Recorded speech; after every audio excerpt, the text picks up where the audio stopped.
네, 좋아요, 구독 부탁드립니다.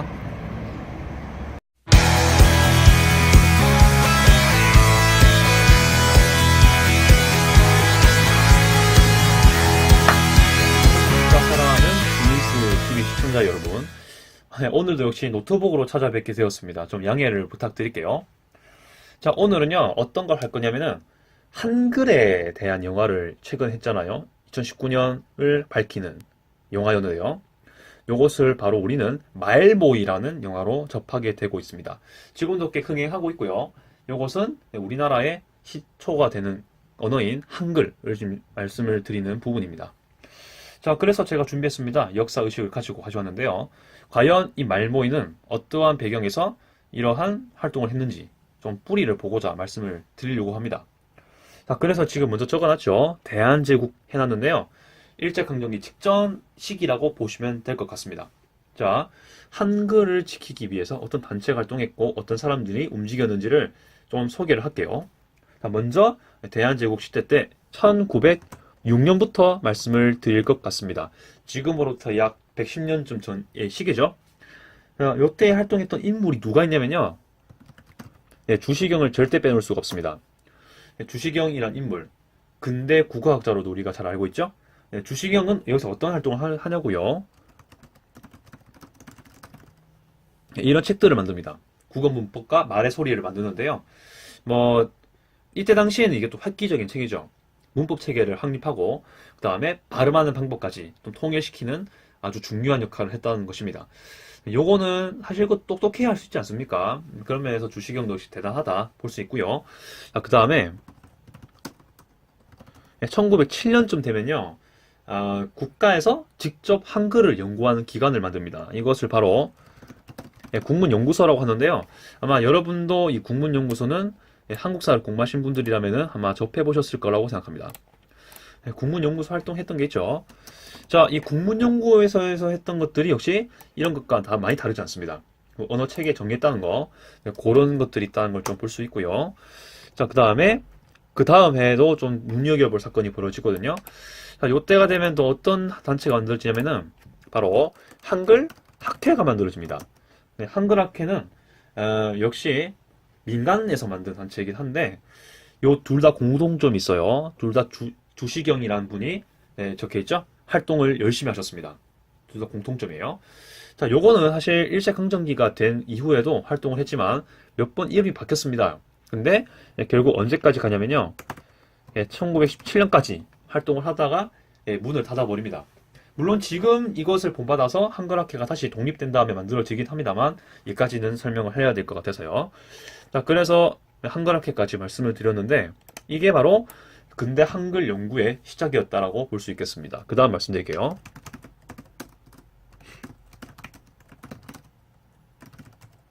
요 시기에 대한 설명을 좀 드리겠습니다. 일제강점기 10년대 구단 통치죠. 이때는 한창 우리의 민족을 좀 누르기 위해서 여러 가지 탄압을 했지 않습니까? 그 맥락이라 보시면 되겠습니다. 하지만 이때는 주시경 계속 활동합니다. 자, 요때가 되면은 주시경이라는 분은요, 계속해서 이 한글 수호를 위해서 노력하시는데요. 그때 나오는 게 바로 말모이가 되겠습니다. 모이는 바로 먹을 거 그런 게 아니죠. 말을 합치는 겁니다. 즉 이거는 어떤 걸 하는 운동이 되겠습니까? 큰 사전 만드는 운동이 되겠습니다. 지금이야 뭐 네이버 검색하면은 한글 사전 어렵지 않게 할 수 있는데 옛날에는 그런 게 없었으니까 문제였죠. 그래서 우리나라 말을 이렇게 모으기 위한 시도를 했는 적이 있는데 중요한 거는 몇 년 못 가서 활동이 중지가 됩니다. 그리고 한 14년, 15년쯤인가요? 주시경이라는 인물도 그때 좀 사망하거든요. 그래서 이거는 사실 잠정적 중단이 돼버리죠.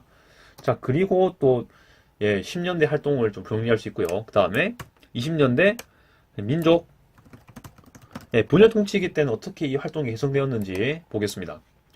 자, 21년쯤 되면요. 자, 다시 한글 학회가 아까 17년까지라고 했는데 한 4년쯤 지난 시기지 않습니까? 다시 업무가 활동이 재개가 되죠. 조선어 연구회가 이제 만들어지는 거거든요. 자, 조선어 연구회는요. 여러 가지 활동을 하게 됩니다. 물론 이런 시기다 보니까 일본이 좀 유하게 해주는 것처럼 보이긴 해요. 무슨 활동 전개합니다. 어떤 걸 하냐면은 일단 첫째로 네, 잡지 한글이라는 것을 발간합니다. 네, 한글이라는 게 사실 잡지 이름이죠. 자, 요것을 발간함으로써 국민들에게 이것들을 소개시켜주는 역할을 하게 되었다는 것이고요. 자, 그 다음에 두 번째로 할 거는 네, 각야날을 제정했습니다. 각야날. 이게 한글날의 그 모태가 되는 거죠. 자, 이렇게 연대별로 활동하게 되죠. 참고해 주시면 될 것 같습니다. 이렇게 해서 20년대에는 나름 10년대에는 못했던 활동들을 하기 시작하는데요. 문자의 보급을 통해서 대중화를 위한 노력을 되게 많이 했습니다. 자, 그렇게 했다가 30년대가 되면은 민족 말사 통치로 바뀌죠. 다시 우리나라 민족의 문화를 정기를 뺏고자 하는 노력을 되게 많이 했습니다. 일본이. 하지만 우리는 수호에 대한 노력을 되게 많이 하지 않습니까? 그러면서 이런 것들이 만들어지기 시작합니다. 개편돼요. 조선연구회가 개편돼서 조선학회로 발전하게 됩니다. 자, 여기서 했던 활동들을 좀 기억을 많이 하실 필요가 있어요. 자, 여기는 어떤 활동을 할까요? 일단은 첫째로 한글 교육 당연히 합니다. 그리고 문자 보급, 한번 다 말씀드릴 거니까 됐고, 국어 교재 보급, 특히 사립학교 있죠? 초등학교급 사립학교 이런 데다가 그 국어 교육을 많이 할 수 있도록 좀 도와주고요. 그 다음에 지방 순회 하면서 전국적으로 한글이 보급될 수 있도록 사투리가 뭔지 모으기도 하고 그렇게 하거든요. 자, 그렇게 하고요. 이거를 전개합니다. 문맹퇴치 운동을 전개합니다. 자, 여기는 뭐 어떤 게 있냐고요. 일단 조선어 학회에서도 순수하게 활동을 하는 게 있습니다. 하지만은 어떤 것과 또 같이 도움을 하냐면은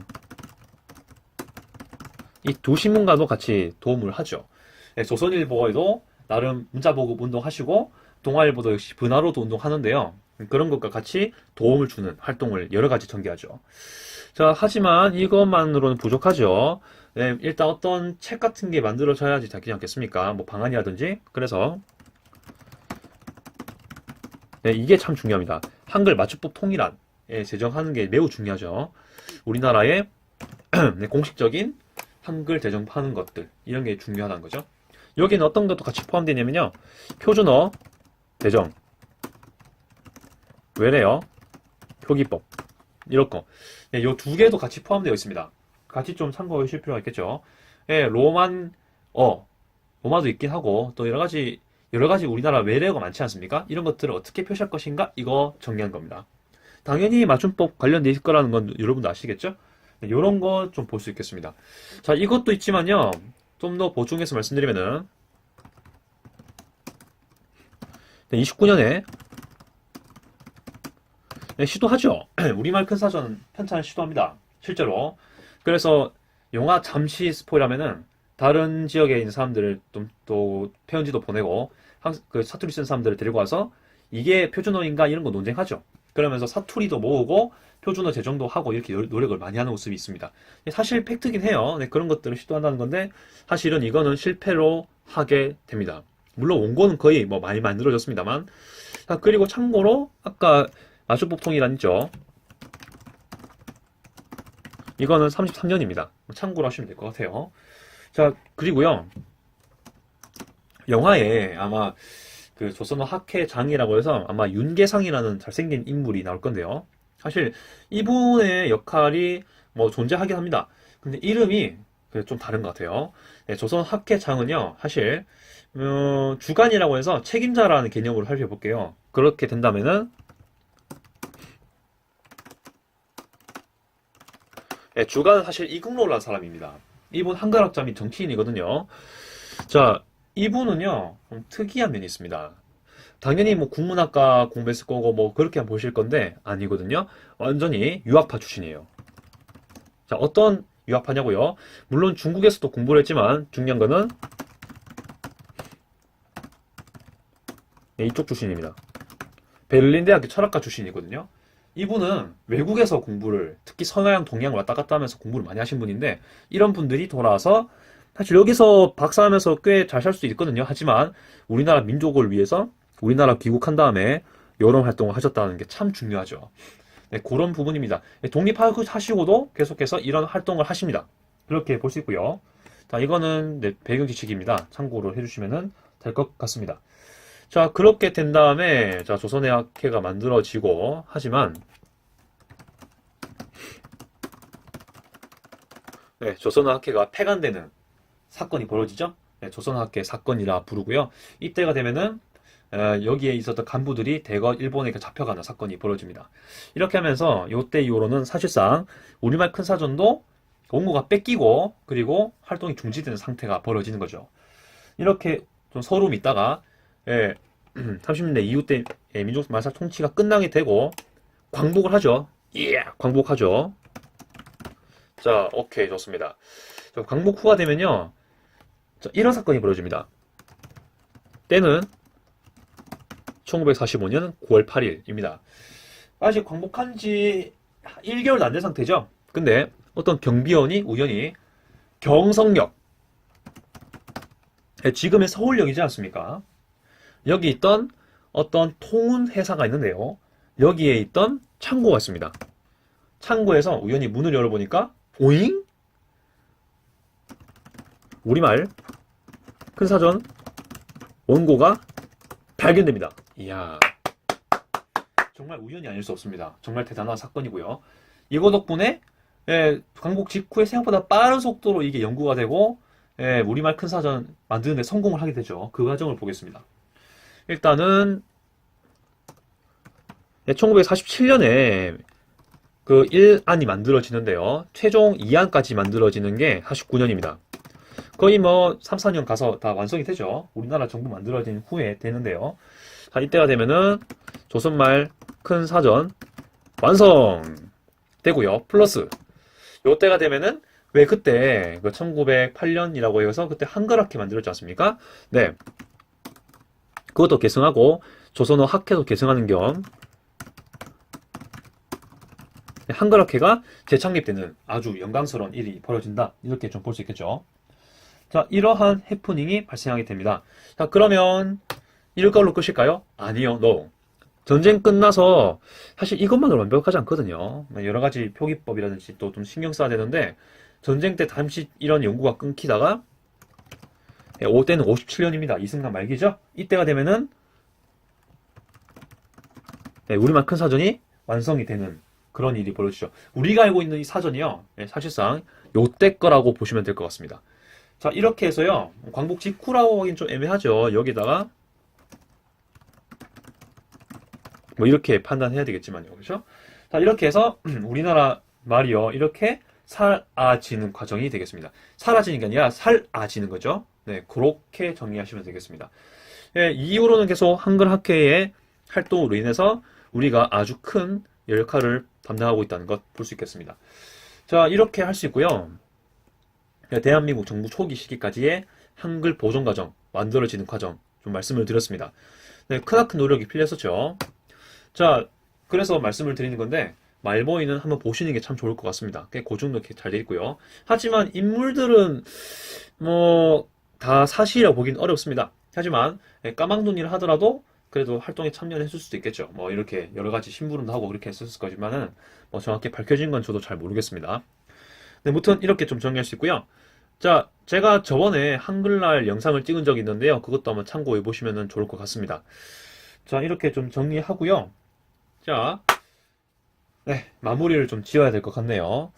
자, 우리 한글의 도입은요, 세종대왕부터 지정되었죠. 과학성으로 통행해서 많은 인정을 받고 있는데, 우리도 역시 아름다운 한글말을 쓰기 위해서 노력을 많이 해야 되겠죠? 네, 그런 노력이 참 중요하다 말씀을 드릴 수 있을 것 같습니다. 네, 이렇게 해서 정리하면 되겠고요. 참고로 네, 말모이의 배경이 되는 연도는요, 그럼 이 중에 언제일까? 이것만 말씀을 드릴게요. 언제일까요? 1906년도 아니고요. 1921년 조선어 학회, 조선어 연구회 갔었던 시대도 아니고요. 31년 조선어 학회가 간 만들어진 시기도 아닙니다. 이때는 언제냐면은 한창 태평양 전쟁하고 있는 1941년 때에서 1942년 때가 가장 중요한 배경이고요. 이것도 약간 스포일인데 나중에 독립한 다음에 원고가 발견되는 장면까지 해서 요 분위기 장면에서 배경이 되는 것이죠. 이거는 좀 참고를 해주시면 감사하겠습니다. 자, 이렇게 말씀을 드리고요. 자, 이때가 되면 무슨 사건이 있었다고요? 네, 맞죠? 예, 조선어 학회 사건이 있었습니다. 이거 같이 되는 거니까 잘 살펴보시길 바라겠습니다. 자, 이까지 주민수 TV였고요. 시청해주셔서 정말 감사합니다. 여러분, 짱이십니다.